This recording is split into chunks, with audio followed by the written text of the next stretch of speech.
So, magre-reveal tayo ng 18 dogs and 15 cats. Lagi ko sinasabi na meron akong 18 dogs and 15 cats. So, ngayon, sa mga bagong followers namin, eto at makikita nyo na sila isa-isa. As in lahat, simula panganay hanggang bunso. So, let's go. Ang pinakapanganay sa lahat, si Kuya Yuki. Lalaki po siya at siya po ay 9 years old na. Next ay si Mami Ching. Babae po siya at 9 years old na din po siya. Next ay si Kuya Saji, anak ni Mami Ching. Lalaki po siya at siya po ay 7 years old na. Next naman si Kali, anak din ni Mami Ching, kapatid ni Kuya Saji, at siya din po ay 7 years old. No! Next ay si Nam Nam. Oo, bawal mo siya tawagin na Nam. Ganon, hindi pwede. Dapat Nam Nam. Ganyan, tsaka siya lalapit. So, kapatid din to ni Saji, ni Kali, anak ni Mami Ching, at siya po ay 7 years old na din. So, sino ba namang hindi nakakakilala kay Malditang Zoe? Siya po ay 7 years old na this year, at babae po siya. Hindi naman halatang babae siya, no? Napakadaming ribbon. Nay! Ito, mas. Next, ang anak ni Malditang Zoe. Nagigil ako. Kasi long hair lang. Si Kiwi. Babae po siya at magpo 4 years old na.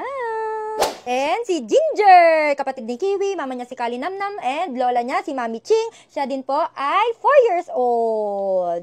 Next, ang dating best friend ni Kiwi ngayon ay mortal niya ng kaaway, as in bardagula na, si Kimchi. Siya po ay babae at siya po ay 4 years old na din.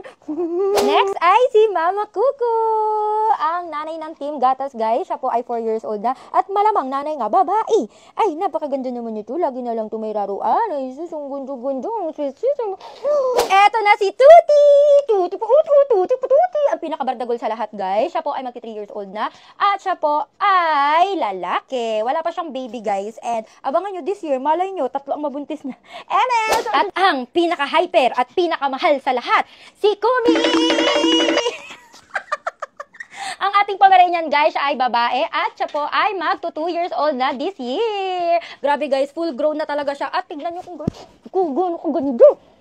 And then, eto na po si Chewy. Siya po ay lalaki. Siya po ay magto 2 years old this year. At siya po ay anak ni Kuya Yuki na ating panganay. So, kaya siya naka-summer cut, guys, kasi diba pinakapon ko siya. And nagpa-eye surgery siya. And unfortunately, guys, ay lumuwa ulit ang kanyang cherry eye at kailangan ulit i-repair. So, ooperahan na naman po siya. Ganun siya ka-hyper, guys. Ewan ko na dito sa batang mo. Wait lang. Kumalma ka muna. Kumalma. Next, ang artistang si Nuningning, anak ni Mami Cookie. And today, 1 year old na po sila. Happy birthday! Happy birthday, Nuningning! Happy birthday, anak!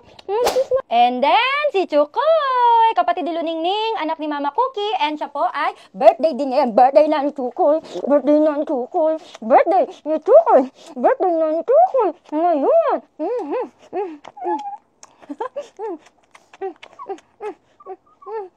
Next, ang napaka-hyper na si Kimchi Marie. Anak po to ni Kimchi. Siya po ay magwa 1 year old na sa April 28.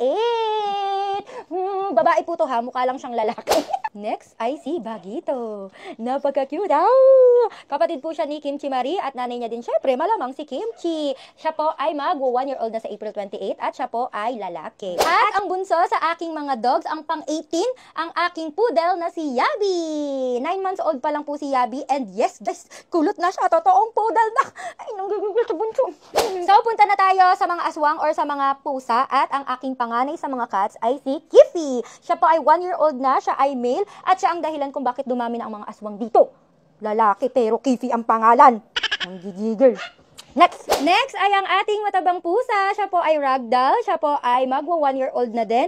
At siya po ay lalaki. Next ay si Euro. Siya po ay British long hair. Siya po ay male. And siya po ang pinakamahal sa lahat ng cats ko. Kasi siya po ay import from Russia. So, another rescue cat. Another puspin. Siya po ay male. And siya po ay si Didi. Ito po yung mga ampon namin na ang babait nung una. Ngayon po ay makakapal na ang mukha. O, diba? Tignan nyo, oh. Tignan nyo, laki ng tiyan. Another rescued cat. Siya din po ay puspin. Siya po ay si Kiki. Mag-1 year old na po siya. At siya po ay babae. So, sobrang Latina din ito, B. Puting-puti. Aray ko. Another rescue cat. Siya po ay puspin. Siya po ay si Sophie. At siya po ay babae. Kaya Sophie yung pangalan niya dahil inadapt ko po siya from Sofitel Sanctuary. So, ito na siya, guys. Sobrang Latino! Aray, ay. Next ay si Eknak. Siya po ay galing sa Clisora Pet. Siya po ay British short hair, lalaki, at mag-1-year-old na din po siya. Next naman ay si Win, another ragdoll, at ang asawa ng matabang pusa na si Titi. Mag-1-year-old na po siya at malapit na din natin makita ang kanilang mga baby. Hala! Ay! Ano ba yan? Ay, sus! Huwag kayo mag-away! Oy, nag-aaway magjowa. Ano ba yan? Ready na ba kayo magkaroon ng mga baby ragdolls? Wait lang, nag-aaway pa. Nag-LQ. May LQ sila. Wee! Mommy and Daddy. Oh, guys. Oh, magdugdugan na kayo. Dugdugan. Ay, nag-away. Ay, sus! Okay lang yan. Ay, sus! Kunyari lang yung away na yan. Mamaya, nagawa na kanyang baby.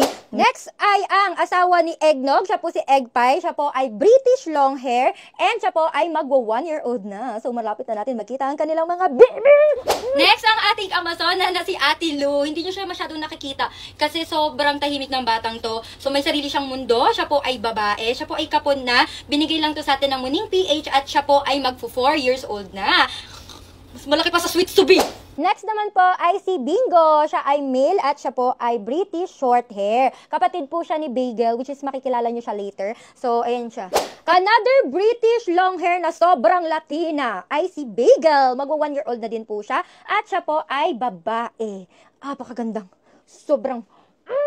Next ay si Gigi. Siya po ay Persian cat. Siya po ay male. At bigay po to ni Ate Kyle. Siya po ay pure black na male Persian cat. Sobrang laki na to sa personal, guys. At ang jubis dahil kapon na din siya. Yun, no?